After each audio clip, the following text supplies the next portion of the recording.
Profiles Nation. We are 10 games in. We want to talk about the Toronto Raptors and the good things that are going on and the bad things that are going on. But firstly, we'll start with the good. The good thing going on with the Raptors right now is their attention to detail on defense.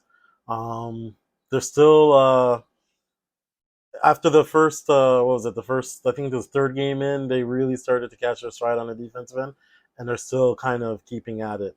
The last game, there were some lapses. I don't think it was so much as lapses as it was just the Bulls adjusting to their offensive sets and plays and stuff. Not that there are too many of those, but just adjusting to, I think, more or less the fact that you know Pascal Siakam wasn't in, and the Raptors really don't have anyone after him to pick up the slack really all so much.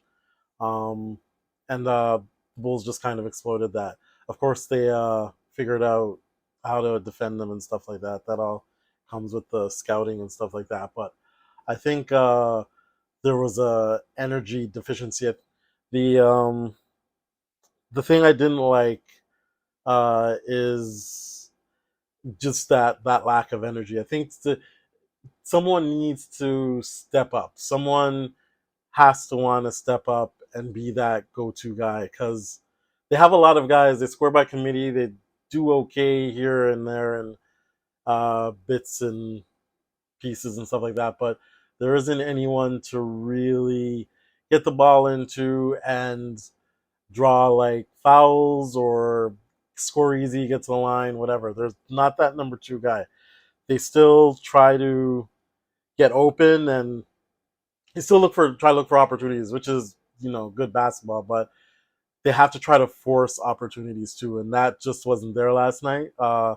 On so much on the offensive end, the defensive end wasn't terrible, but on the offensive end, there really wasn't a lot of aggression, and I think that's going to be something that they're going to have to address with the bench, or they're going to have to address in the starting lineup. Like someone's got to be that guy to say, okay, Pascal's out, I'm coming in. One of the other things I guess I didn't really like is, well, I'm not gonna say I didn't like it, but one of the things I noticed, let's say, is Scotty Barnes. Okay, so everybody's like crapping on him today, and I mean it was one bad game, but the thing with Scotty Barnes is he's not he's a reactive type of player. So he plays offense and defense at a reactive tune. So you know, finding players to the lob dunks, uh, players inside when they're wide open, stuff like that. He's very good because of his size at getting the ball inside or finding Koloko, things like that on lob passes. But it's also his playmaking ability tends to get in the way of his scoring. And I when it comes to Scotty Barnes, I still can't really say he's a scoring threat. He's got a lot of skills and the ability to score in many different ways, but it's not threatening. It's why that's how Caruso ended up on him and stuff like that. Defenses tend not to send necessarily their best player after him and things like that. It's even though he's like really gifted, he hasn't shown his teeth on the offensive end. He's got great moves, like I said, terrific skills, but he's just not really scary to defenses. So I think that's my only knock on him. Everybody else is like, oh, he's hit the wall or whatever. Or he's just not playing. He's not as good as he thinks or not as good as everyone thinks he is, or whatever. But I don't think that's the case. I think it's really just a matter of him, you know, being the type of player that picks opportunities. And when you're in a situation like that, you're on a team like the Raptors, like where you go down, there's no number two. A player like that is going to struggle because the team is struggling, and he thrives when the team is thriving. There's deflections in the lane. The double teams, someone's got blocked, someone got stopped. He takes advantage of these opportunities, and if they're not there, then he's a pretty ineffective player.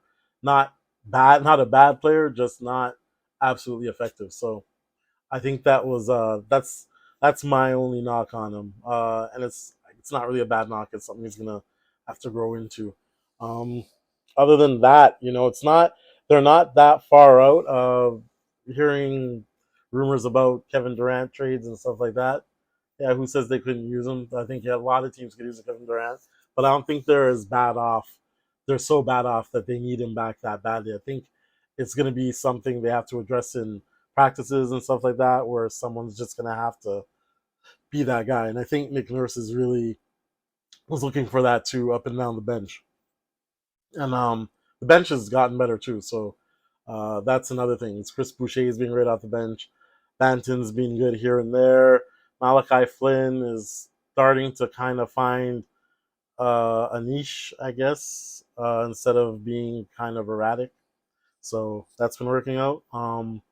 10 games in, or really 11 games in, I have to give them, I guess, a B plus. Um, Not bad.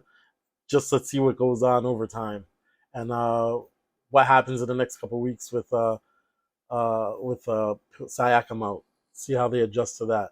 Uh, that'll be key. Really, that gets to the next couple games, and then those back to backs are really tricky. But anyway, I'm Simon Thompson for the Toronto Raptors Files. Like this video, subscribe to the channel. I'm still waiting for people to subscribe to the channel. But just here to talk about basketball. Get at me in the comments if you don't agree, if you do agree, whatever. Uh, Talk to you soon. Catch you in the next piece.